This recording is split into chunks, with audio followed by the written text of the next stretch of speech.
Welcome back to the Have Not Room. I am Ben, and I'm here with Brian and Chad to talk about the finale and the season overall of Big Brother 25. We've lapsed in our coverage of Big Brother 25. Honestly, did not miss a ton of content from when we stopped recording, which was like a week after the zombie twist. So we missed like basically the entire post-Jerry phase, but frankly, not really much happened anyways that was worth talking about. So it was a very predictable set of Jag winning every comp and winning the game. So yeah, let's we can talk about it. Brian, what was your first inclination after we talked on the Survivor podcast where we both thought that Matt was like probably the favorite going into the finale area. You were wrong.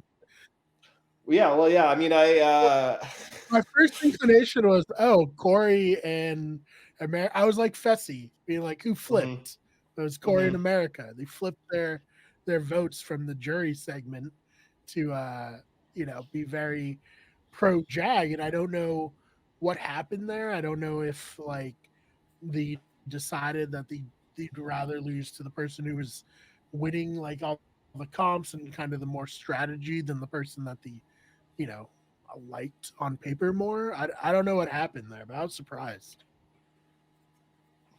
Yeah, my hot take.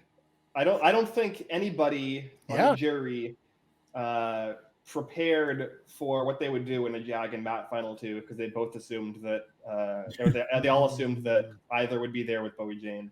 And so they were just all hyping up both Matt and Jag individually because it was irrelevant, or seemingly was going to be irrelevant, and never would have predicted that they would actually take each other to the end over Bowie.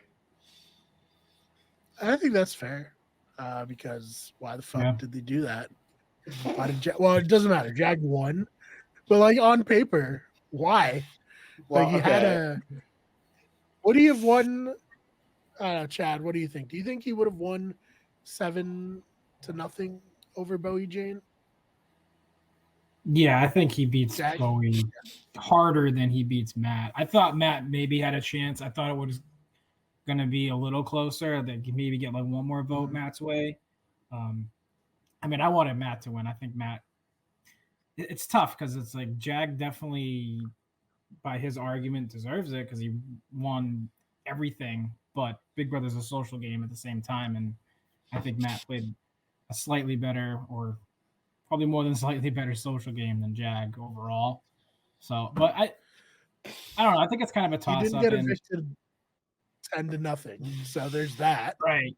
Which, I mean, you can always use as an argument, like, look, I got evicted, and then I crawled my way back to a victory. So, I don't know. I think Jag just did a way better job in the end, just selling his final speeches were just infinitely better than Matt's, and Jag's wasn't even that great.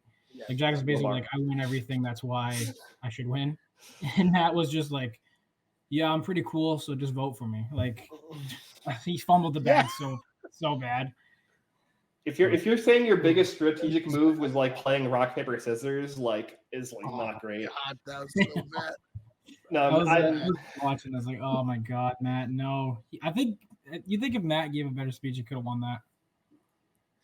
I think he could have. I think he probably had. I think Corey and America were flippable if like Matt owned his game at all. Yeah, I agree. Yeah. I don't. Matt had made even one singular point on his own defense, maybe he could have won. Yeah, it was bad. Like it was almost like shades of like JT and Steven from Tokenshiens, Survivor Tokenshiens, where JT just like completely was like, yeah, Steven was worthless. I did everything, and Steven was like, no, we were a team. And everyone like yeah. No, listen, everyone was to any future player like. Go ahead. Yeah, to any future players, if you're in a duo, especially if you're two men in a duo together, that final tribal or final, whatever it's called on Big Brother, facing the jury is like you need to establish that you're the alpha. I don't want to sound like fucking Andrew Tate or anything here, but ironically, the guy who quoted Andrew Tate did not establish himself as the alpha of the situation at all. You need to bury your bro and then be like, I'm sorry afterwards, like, but you need to be like, I was the one calling the shots. I'm the one in charge here, Right. Because I don't think juries necessarily like the argument of like, oh, I let this other guy be the shield in front of me as much as the do when like it's a man woman, in the same situation where it's like, Right. it's a better argument where the woman's like, okay, I let this dumb guy take all the flack while I went behind him. I don't think it works as well when it's two men. And I've had this like opinion for a long time, and I think it like played out again here. Yeah, no, 100%. I agree. I think like, you look at like a Casey Tyler or looking at like Survivor, because there isn't a ton of Big Brother examples. You look at like a Sophie Clark coach kind of situation. There's a lot of good examples of that. But yeah, no, I agree. I think like Matt just was awful at the final in the jury segment. Like he didn't answer a single question well. It didn't really seem like he understood what the jury was looking for, which was they wanted him to like, admit that he was devious and lied to them and like manipulated their relationships, which he did. And like, he had so many opportunities to own that, to like be like, hey, I snowed Cirie Fields. Like I got her to trust me when I was like not loyal to her at all long term. But instead he basically like handed Jag a W on that move by like being, oh yeah, no, I was actually loyal to Cirie, and Jag kind of forced my hand there. It's like that just makes Jag look better. Like you can't do that. Like I don't know. Coming in, I definitely thought that Matt had a stronger overall game, but yeah, he dropped the ball majorly in the jury segment. And after the jury segment, I was like, yeah, no, you can't. Like, even though Jag is like extremely delusional and saying a bunch of stuff that's like patently false, like he's at least selling himself. Like he's basically selling snake oil, but like he's at least trying to sell something. Matt wasn't even making an effort. Right. Yeah. Jag was like, I engineered every eviction this season. Yeah. It was like, wow, psychotic. Did you engineer your eviction? Yeah. Because no. How does that work? I mean, look, the Jags like final closing speech was like, it was Delulu Central. Like he was like just making shit up and just like sounded like he was having like a manic episode, honestly. But compared to what Matt was doing, it was still better. Yeah, so I don't know. Yeah, he was going off. He was like yelling at the jury, which was certainly a choice to be doing. But yeah, it was an interesting strat for sure. But better than Matt. Yeah, I don't know. You have to screw up really badly to have a person be like telling the jury, you must vote for me, otherwise you're just incorrect. Like the level of like hubris and ego that takes to like say that to people, especially when you've played arguably one of the worst winning games in Big Brother history, is it's next level. But it worked. So I guess we could go through and talk about Jag's game overall and kind of evaluate him, because I personally think he's arguably the worst winner. I think he's definitely bottom 5, and I'm not even like a winner ranking kind of guy. But I know this is kind of a hot topic, and a lot of people are like, no, Jag's actually really, really good at Big Brother, and the modern game is all about winning comps, and Jag has the what holds the record now for most veto wins and most comp wins overall in a season. So I don't know. What are your takeaways on Jag's game overall, Chad? I guess I pretty much agree with you. I mean, I was thinking about it kind of on my car ride in, and I was like, Jag's definitely not like top third if I really were to try to place him, he's either like bottom third, maybe end of the second third. I don't know, but I like your argument where he kind of just he just won out really. And it's not like I don't remember what season Mitchie was in, but similar to him, he just kind of won out. But I think Mitchie, I'd argue he played a little better socially. But no, Jag he won every single comp. He was like never even able to be evicted. And if he was, it was like it's because Matt's so HOH or then Jag won the veto. So I think socially Jag had a terrible game. I mean, sure, you were in the tightest alliance. You had a final 2 and a final 3 with Bowie and Matt respectively, but I don't know. The whole him getting evicted in the first place and then having to be saved, that tanks his game a lot in terms of rankings. But I can see why people think he's a really good winner because he won everything. But I also see the argument where he's a bad winner because he just had no social game aside from this one alliance. So I don't know. I'm kind of in the middle, but I think he's definitely in the bottom, like what, 80% of winners, about 70%. Yeah, I think Mickey is a good comparison point to start at because I would put Mickey as like a very middle of the road winner. Like he's like middle to like slightly below average in my opinion. But even looking at his game, he's in Grateful for like the first 44 days, which is like by far the dominant alliance. He's positioned socially well within that alliance. At day 44, Grateful basically inverts and turns on itself, and Mickey and Holly have to essentially jump ship. He forms bonds with Cliff in order to facilitate that jumping ship. He basically snows Cliff the entire second half of the season. And Cliff is like probably the third or fourth best player on 21. So that's not like unimpressive. And then he also has the lie against Tommy, who is also one of the stronger players this season at 5, which is completely separate from winning comps. And he also is dominating comps on the way. I just don't really, I don't even see, I think looking at Jag's game compared to even just that, like Jag was basically, like Jag was in an alliance, right? We had Grateful, or not, we had the Handful and we had the Family Style kind of amalgamation the first week. That fell apart basically immediately, like within a week. And when Riley gets evicted, Jag then flounders completely in the dark for a month. He barely even has like an iota of knowledge about what's going on in the game. He is meant to get evicted 10-0, gets saved by a twist by Matt, who is like the other player who's kind of also floundering at the time. And then from there, he has the zombie twist, which distracts people and causes Cameron to need to get evicted twice, which gives him room to get further into the end game.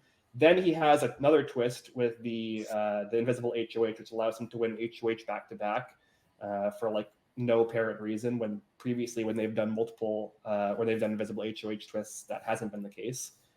In the 2 times in US and 2 times in Canada, it's been done. That hasn't been the case.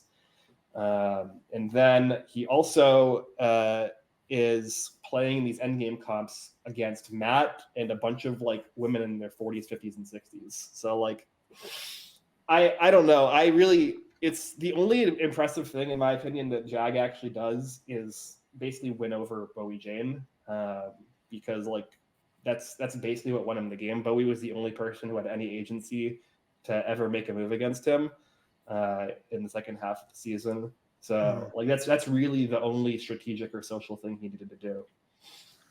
Yeah, the game really ended on the second double eviction night, where it's like, okay, we can just write the check for Jag here. Like, also off chance Matt cuts him, but it didn't come to fruition. But just like you said, Ben, you know, I view Jag in a very similar way to how I view Chris Underwood in Survivor, where it's like I will never put any winner below him who didn't get evicted or voted off, right? Like that's the whole point of the game, is to not get voted out. And if you get voted out and you come back and win, that's great for you and great for your bank account. But like, how could I possibly put anybody who stayed in the game for the entirety of the game below them, you know? Yeah. No, I think the counterpoint to that I've seen people bring up, which I think is fair, is there have been other twists that have essentially saved people from getting evicted when they otherwise would have, that they had like basically no agency to. And like it's like marginally like not that different than actually getting evicted and getting immediately saved. Like something like the Pandora's box with Rachel in 13, right? Sure. Like that's kind of that was such like an insane last minute twist that people basically just outright call it rigging. Yeah. And Rachel would have been evicted that week if the Pandora's box twist hadn't happened. So like people, I think comparing something like that is fair. I think comparing it to American, but at least Rachel won the comps afterwards to save herself. Sure, yeah, she did. Her and Jordan did have to win the dual veto that was introduced, yes. But you could also argue, you could argue that like Corey could have won Path to Power, and he almost did. Yeah, and if Corey won Path to Power and didn't use it, you know, like I don't know. I just feel like yeah, if Corey won Path to Power, we would forget that Jag was on the season. Yeah. No, and it's so funny because like one of the last podcasts we recorded before we went on hiatus in the middle of this season, I remember sitting here and being like, Jag seems like a great person, terrible Big Brother player. And like it just after that point, I don't know, I opened up a Pandora's box of sorts to the universe and everything flipped. Not right away, but yeah, like I don't know. It's just like it's hard for me to be like, well, you know, he got voted because Rachel also not a top tier winner. She's a top tier winner in my heart. I love Rachel. She's my favorite winner because of the type of character she is. I brought her up as an example of somebody who you might rank as a lower winner than yeah, like I'm not being like I love Rachel Riley. Yeah, no, I love her, and like it's the same with Survivor Mike Holloway. Like I very much enjoyed Mike Holloway winning that season. I don't think he's a good winner. Or Ben Dreberg. Dreberg. Yeah, like cool guy for sure. Seems nice. Not a great winner of the season because of, you know, I much more respect it when you're staying in the game because of the moves you're making more than like a twist like that or comping out also, you know, like granted I didn't watch Kevin Martin comp out on BB Can, but he's like the one that people always point to of like, wow, he was screwed and then he comped out and won. How is he viewed? He wasn't well. I think Kevin Martin is ranked relatively low in BB Can winners, but BB Can also has really bad winners.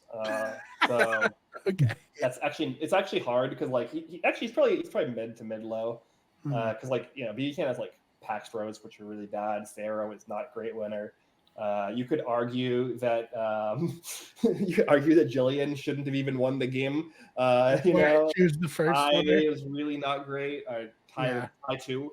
Like it's really just like Kevin Jacobs and Dane and like John, I guess. And like about Ty, was he? Yeah, Ty Tashawn is fine. But it's like we covered that season. That was Chad's winner pick, right?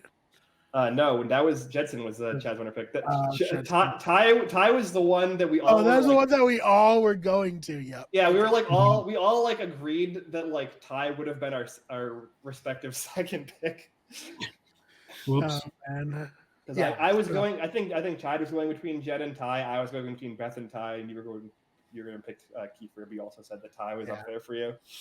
Yeah, and you know me. I always pick the person who I think is like more fun to pick. Like if they won, that'd be awesome. Hey, look, I did that this season, and I was like, you know what? I'm gonna have a fun time and pick Riley, and instead of the two people that I think are going to win, which are Matt and Jack. and I dug up my text message in our group chat where I said that, and I was like, okay. I mean, Yeah. Oh, Listen, man. if Heisen doesn't get Riley out second, she probably wins. With how much of a hold she had over people Well, out of I the think house for months. I think that's an important thing to talk about too. Is at the time we talked about how the handful slash family style alliance failed, right? Like Yeah. Riley gets essentially evicted as soon as she possibly can, Yep. and the alliance apparently crumbles. Mhm. However, if you look at like numerically on the board, of the family style alliance, which is 8 people, 6 of those 8 people made it to the 9-person jury phase of the game. Yep. 2 of them were in the final 2, and one of them was a winner. Like Jag was Riley's number 1 ally. Matt was also in that handful alliance. Like Blue made it very deep into the game and was in that core alliance as well. Like it was literally just Riley who got eliminated from that alliance, and then the alliance fell apart, and the professor's side got cocky and started picking off their own. They picked off, Heisem, Izzy. Well, Izzy fell to Cameron, but they also allowed Red to get picked off instead of like targeting like a stronger player from the other side, like Jag, who was on the block next to Red and could have easily gone home that week. So yeah, I think it kind of demonstrates that even if an alliance is incompetent and allows themselves to fall apart quickly, if the pieces that are picked up by the other side aren't like properly capitalized on, it doesn't actually matter. No, listen. I said at the time, and I will hold by this to the end. Voting out Heisem on the week 3 for no reason was such an unforced error because that alliance never won anything outside of Jared. But like the alliance wasn't really, with Jared in it. He was just part of it because of Suri. But like, they never won like anything after that. And it's just like, yeah, your guy, yeah, he's annoying and condescending, but like he's also jacked as hell and like very, competitive. Like they could have kept him around for a little longer. Right. Yeah. No, I mean, I think in hindsight, obviously, like hindsight's 2020 on that one. That's what I'm saying. I don't want to say that it's hindsight because I said at the time this is a huge mistake. Yeah. Well, it's hard. I think the hindsight is important because there were so many twists that ended up benefiting the like strong men on the other side. Like that I just mentioned, you had the Path to Power twice. Yeah, Path to Power, and then you had double HOH. You had the zombie twist. Like there were so many twists that like objectively just benefit the strong men who are already winning comps. Yeah, and it would have been interesting to live in a world where Jag and Cam are pre-jury boots. And then what happens? But not having Heisem around really sucks because we were just waiting every week, like who won this competition, and it's like, oh, Jag or Matt, yay! It was like the less fun version of Michael winning every veto last season, where it's like, oh, cool, Michael won veto again. That's crazy. Now it's just like, oh my god, Jag won again. Are you kidding me? Yeah. Well, I mean, last season was actually an interesting season that had fun and interesting gameplay where the Jag on that season, in theory, which was Michael, was actually evicted when he was vulnerable during the double. Whereas Jag, who was also vulnerable during the double, got bailed out because Bowie Jane wanted to get 3rd place. Yeah. She wanted to join the Mafia. But Yeah, so guys, what's the line that everyone's the Bowie Jane line is like? How did your game change? I'm gonna say for the better when you join the Mafia with Matt and I, and just no pop from the audience at all. That was the best part. Yeah, it's just like everyone, just collectively groaned. It's like, Jesus Christ, man. After Jag, I believe, had already said that like the Mafia was a fake alliance. He created halfway through the season just to manipulate Bowie Jane, and then Bowie's like, "Yeah, Mafia Final 3, we're in this." She is so bad. I'm not gonna miss her, man. Mm-hmm. She might be my least favorite. Like, not counting house guests who did like egregious things and said like horrible things, but just like from like a purely gameplay perspective, she might be my least favorite house guest ever. Yeah. Yeah. I agree. I would say like the other one that comes to mind would be Big D. Nope, that was my winner pick. Love Big D. Yeah. I don't know. At least like I was gonna say at least Big D wanted to win the game, but he didn't. But he got second. That's true. He objectively got more money than Bowie by playing a similar way. So yeah. But yeah, again, like I mean, Big D also was not playing to win because like he also would have gone to the end with Xavier if given the option and not Kaza for literally no reason. I don't know. Luckily, Big D literally couldn't win a competition. Yeah. To do that because that would have been insane. And that's another thing. All the handful of Bowie Jane defenders are like, she won 3 HOHs. And I'm like, they were the same competition 3 times. It was literally all 3 of them were a short-term memory booth comp with a tiebreaker. Yeah. It was literally the same comp 3 times she won. She only won because she guessed slightly better than the other person, like ever so slightly. That was so insane. And I know one was bad. I think the last like guesstimate guess off wasn't that bad, but I think the first one she won was like someone like effed up. I forget who, but it was like how is it even close? What was Felicia where the tiebreaker question was how long is a week in seconds, and Bowie Jane said like a month and a half, and Felicia said a month and a half, and Bowie Jane said like 37 minutes. Yeah. What the fuck? That was awesome. What are we doing? Yeah, I don't know. I'm just hopeful that the comps are a little more, equitable next season. You would think if this is like I think 5 seasons. I think 21 is kind of like 2021 is like where it really started. 21, the final 3 HOH, where part 1 was like not even real endurance and it was just a physical challenge, was super bad. So I would say that's probably where it started. And if you look at it, like 4 out of the 5 winners since that has happened have been like young athletic men. If Monty had like a modicum of strategic competence last season, then he would have also won. And if he'd just taken Turner instead of Taylor at the final 3. So yeah, we almost just went 5 for 5 in the last 5 seasons with just like the young athletic man archetype winning, because that's the comps are so slanted. Like what happened? What made like BB17? Vanessa was like in there winning comps left and right. Like, well, what's the big difference of comps then and now? Do you guys think? Variety. Yeah. Like if you look at like even most of the comps that Jag won, it was just like, move from this place to this place, doing this thing over and over again. Yeah.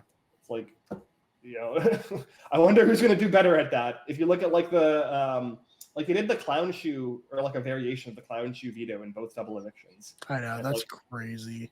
Like, oh, okay. I wonder if the like, the Olympic athlete is going to win the run back and forth faster than the other people comp. Yeah, right. Like they didn't do like. Did they do like the slip and slide one where you have to like go up and down? No, they didn't do that. They didn't do the chicken. I do honestly think they didn't do it because Felicia may have died if they did that. She may have hit her head and died, and I don't think they were looking to have that happen.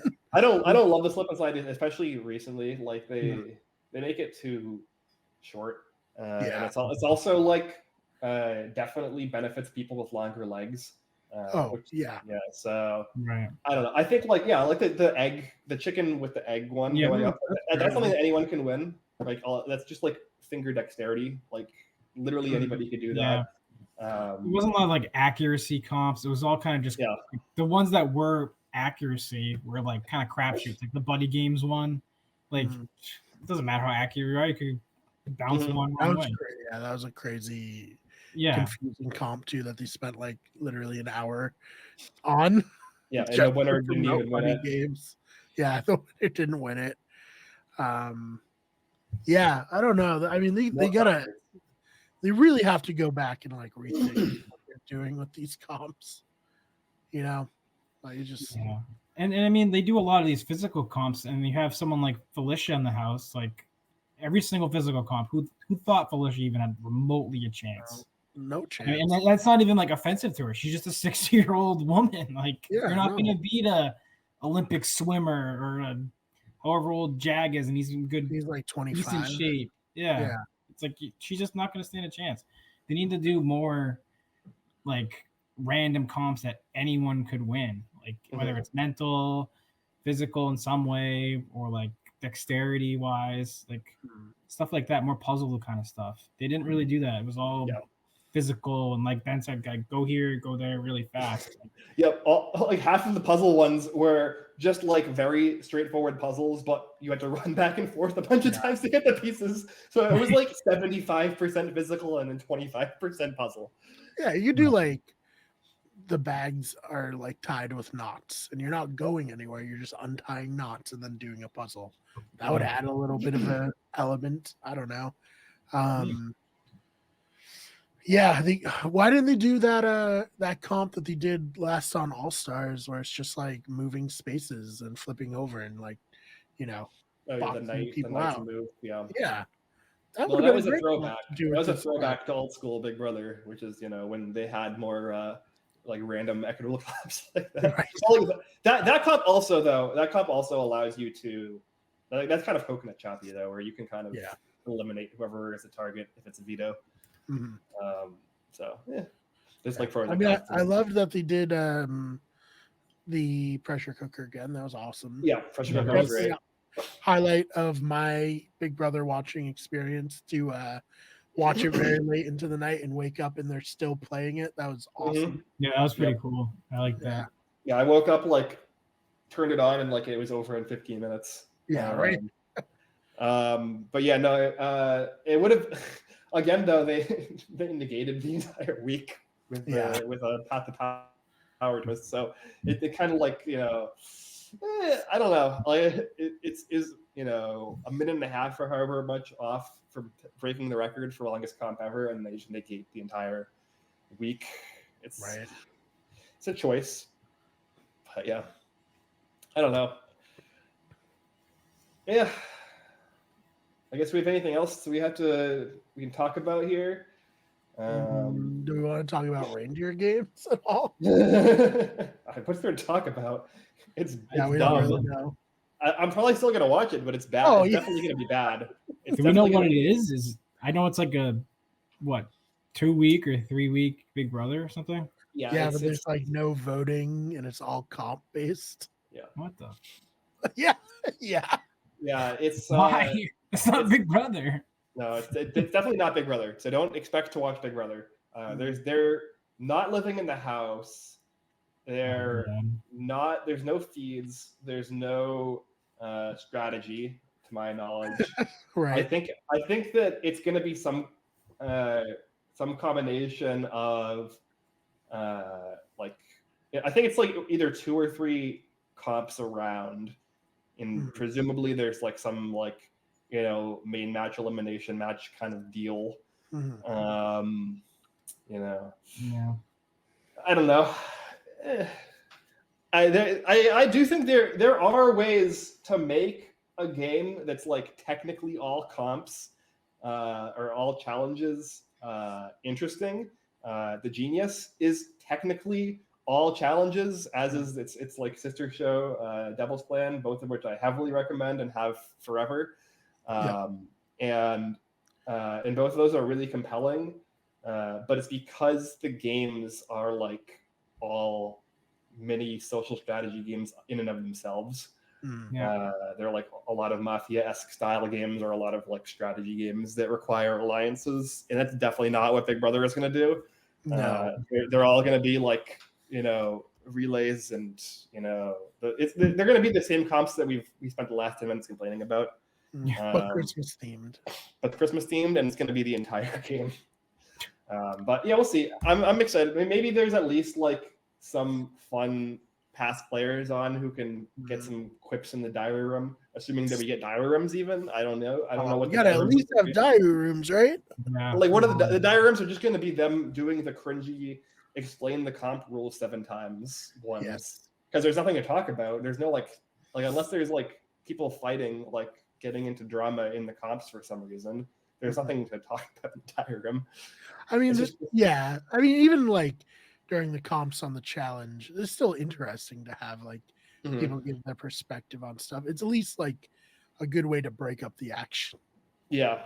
You know, they're gonna do you know, they're for sure going to have like a wall comp or some other endurance thing, and they're gonna do the I could stay up here all the woo halfway through the they got to do it halfway through the sentence. Yeah, have to.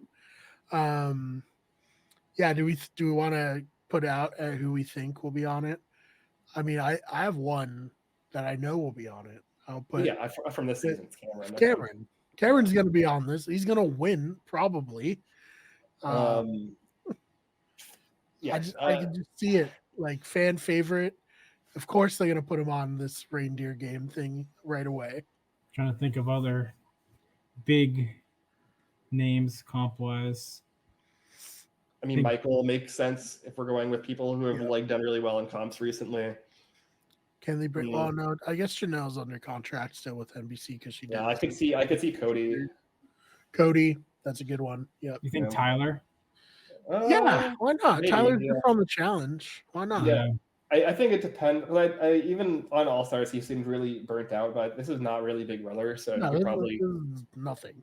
Yeah, he was much better on the challenge. He was much more focused on trying to win the game. Yeah. I don't know who else. Yeah, I don't know. Are we assuming that the 3 people from the promo material that they did this season are all going to be on it? I don't see Danielle Frankie, Brittany, and Danielle. I don't think they're going to put Danielle on. Like, it would if be. You're going to bring Danielle back, you got to bring her back for an actual Big Brother season. It would be really silly because I think Danielle is like nearing 60 as well. I don't know which. Yeah, right. I don't want to be. Yeah. I mean, she looks great. She's only 51 actually. Yeah, she looks great. Like she looks like she could probably still be pretty athletic. Yeah, I was just being like, oh, Big Brother 3 was over 20 years ago. So, but yeah, she was. She was about in her 20s then. Oh, she was 30 then. Yeah, so it's like, I guess it makes sense. Yeah, as it was 2002. Trying to think. How about any woman other than Danielle who we I was just thinking that. Well, yeah, I mean, like Brittany was in the promotional stuff. We know Jordan's hosting. Maybe. Yeah, I could see Rachel also somebody who's well known for comps. I don't think that Nicole Franzel would do it. I'm trying to think of other women who are known for winning comps. Casey maybe. Casey, that's a good one. Yeah. And I would like to see Casey compete in an all comp thing. I think she'd do great. Yeah. I don't know who else. Who else has done well in comps recently? I'm just trying to look. Nessa did well, but that was still kind of a long time ago. Yeah, I would also be sad if they brought Vanessa back for this. Yeah. I know she was pregnant during BB22, but still. Yeah. Someone's speculating Dan Giesling, but no, Dan is on Traders season 2. Dan and Janelle. Oh, is that what that is? Dan and Janelle are probably locked in from contracts from that with NBC. Also, why would he come back? This is not like. Yeah, Dan is also not known for comps. Yeah. Yeah. It's not why he wanted to be here. Monty, I can see maybe. What about namesake herself Christmas? What do you think? You think they're doing Christmas? Yeah, they got to bring Christmas onto the Christmas season, right? Yeah, that's a good guess. Well, on that same wavelength, what about I can't even remember his name. Corey. No, Corey. Oh yeah, the Harry Potter Christmas like mumbling in his sleep. Yeah. Yeah. I mean, I feel like he still does MTV stuff. Like he was on X on the Beach a few times. I don't know what that show is at all. I've never seen it, but I know he's been on it a few times. Yeah, I don't know. I think we'll see. I think people temper their any expectations. OTT people, probably not, right? Yeah, No, just straight up no. There's definitely going to be some obvious guesses, and there's going to be some like random people that show up on that. Maybe they'll put Cody on. Cody next one. TV19. Yeah. Especially if there's no live feeds. That might be the move for them. Like, we probably can't bring Cody back to a regular season, but when we can edit anything he says out, we might have this now. Yeah. Oh my god. Yeah, I mean, like Derek X also would have been an obvious one if he wasn't announced as being one of the hosts. It's so weird that they announced him as that and not as Lenny. I mean, CBS still maybe Christian. Christian? Okay, yeah, I can see that. I was surprised to not see him on any of these like follow-up shows, like any of the challenges and stuff. It felt like he was a very popular pre-jury person in his season, but a little bit forgotten about nowadays.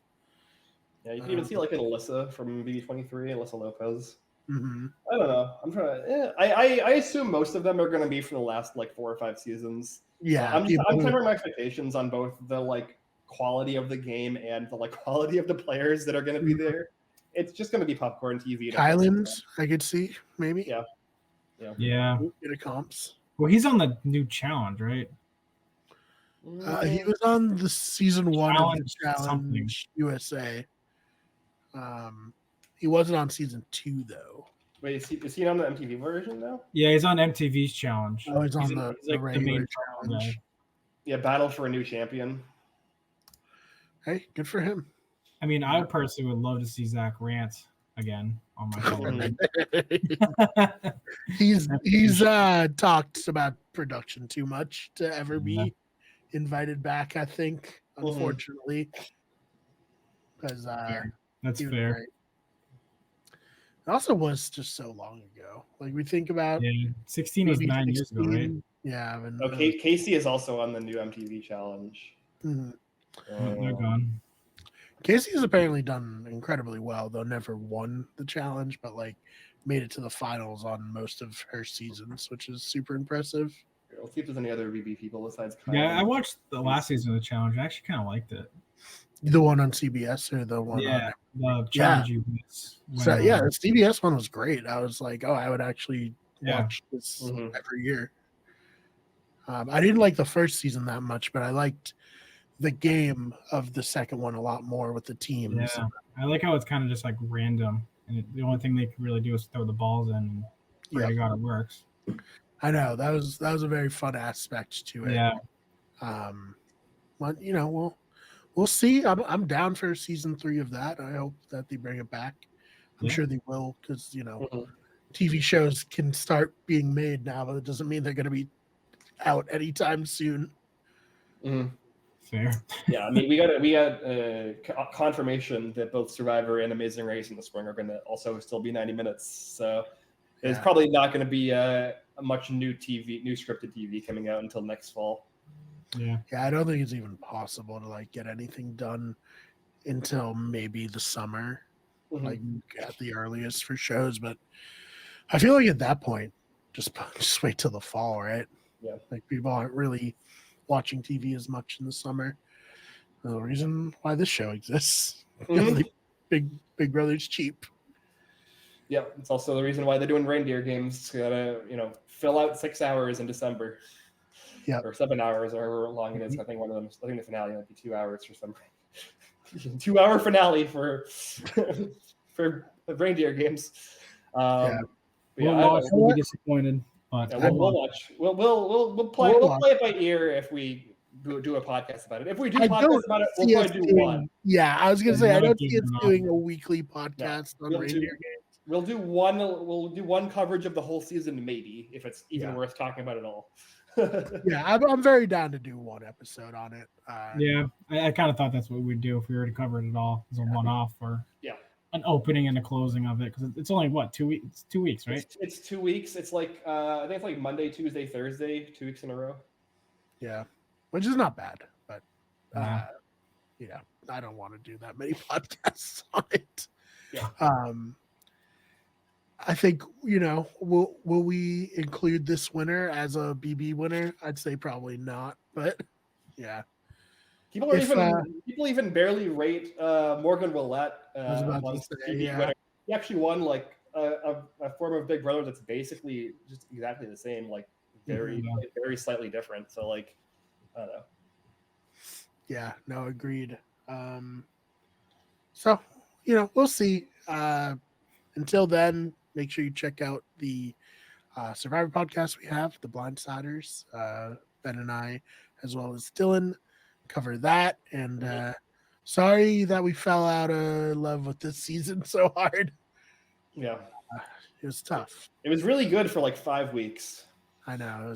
We were cooking at the beginning of the season, and then just like Chad said, a tank after that.